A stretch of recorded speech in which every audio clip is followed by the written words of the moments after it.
Dans nos sociétés occidentales, on n'est pas vraiment habitué à voir des personnes offrir des sacrifices à des dieux.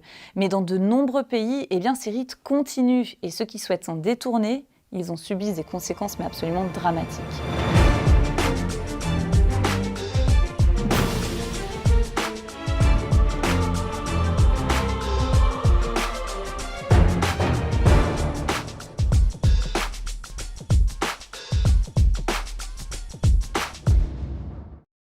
Pour cette chronique, on va faire connaissance avec un jeune Vietnamien. Il est âgé de 20 ans. Et c'est son histoire qui va nous aider à comprendre le type d'oppression que peuvent vivre les chrétiens qui souhaitent s'affranchir de leurs anciens rites. Du reniement jusqu'au fait d'accepter d'être tué pour le nom de Jésus-Christ, le parcours de vie de ce jeune chrétien, il nous renvoie au cœur des tiraillements que peuvent éprouver les chrétiens persécutés. Po a 20 ans. Il a déjà 2 enfants, il a grandi dans une famille avec 3 frères et 6 sœurs.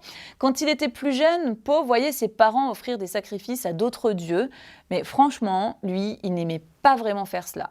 Et d'ailleurs, c'est ça qui lui faisait peur, il préférait étudier. Et c'est lors de ses études qu'il a rencontré sa femme, celle qui lui a parlé de Jésus-Christ. Ils ont eu des enfants, et c'est là que la pression a commencé.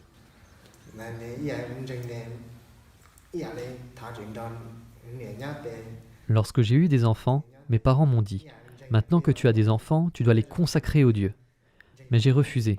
Ma famille m'a demandé pourquoi et je leur ai répondu que je croyais en Jésus, que j'étais chrétien maintenant. Alors, mon père a rassemblé toutes les personnes de ma parenté ainsi que le chef du village et ils ont tous essayé de me faire abandonner ma foi. Je ne sais pas pourquoi, mais je leur ai obéi et j'ai renié ma foi. Lorsque mes parents ont découvert que je suivais encore le christianisme, mon père a essayé de me faire participer à des rites traditionnels, mais cette fois je n'ai pas accepté. Malgré la pression pour que j'abjure, je suis resté ferme. Je n'ai pas abandonné ma foi. De 8h le soir à 3h du matin, ils m'ont retenu à la maison et ont continué à exercer de la pression pour que je renonce à ma foi. Après cela, ils m'ont donné 3 jours pour réfléchir à ma décision. Ce jour-là, mon oncle voulait m'obliger à manger un bol de pudding au sang frais, mais j'ai refusé. L'un des hommes m'a attaché avec une corde. Mon père a pris une pierre et a tenté de me frapper avec.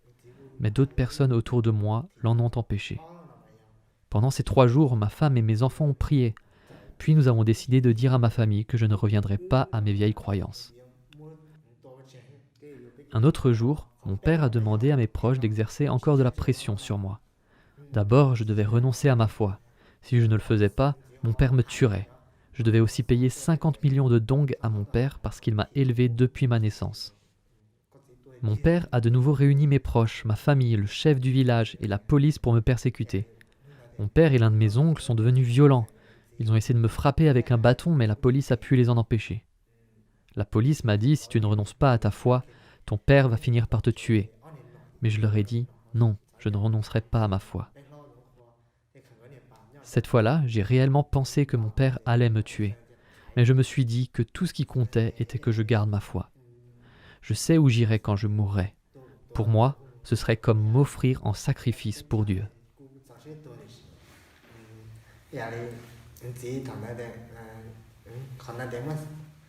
Po n'habite plus avec ses parents, il n'a plus de contact avec eux, mais il prie pour qu'eux aussi découvrent qui est Jésus-Christ. Il a également suivi une formation pour tenir ferme face à la persécution. Il raconte.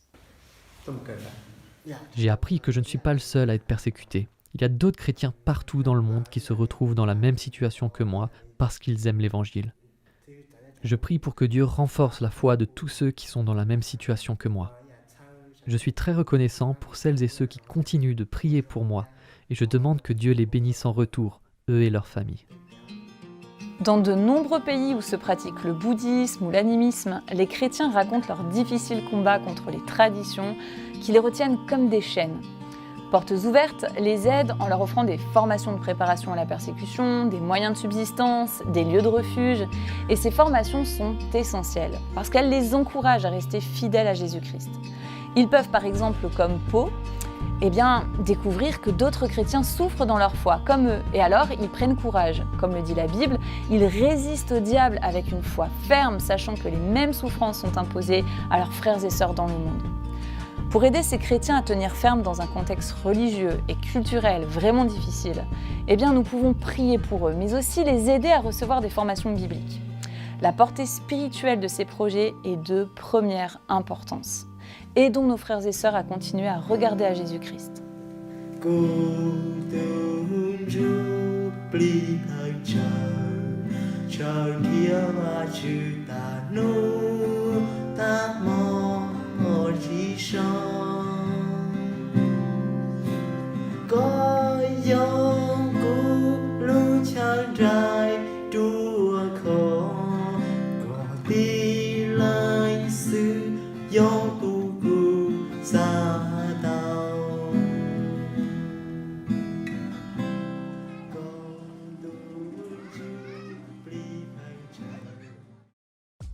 Si cette vidéo vous a interpellé, n'hésitez pas à la partager et à nous laisser un commentaire. Nous les lisons tous. Pour visionner d'autres chroniques plein cadre, vous pouvez cliquer sur la playlist qui s'affiche à l'écran. Vous pouvez également vous abonner à notre chaîne YouTube pour ne manquer aucune des nouvelles vidéos de Portes Ouvertes.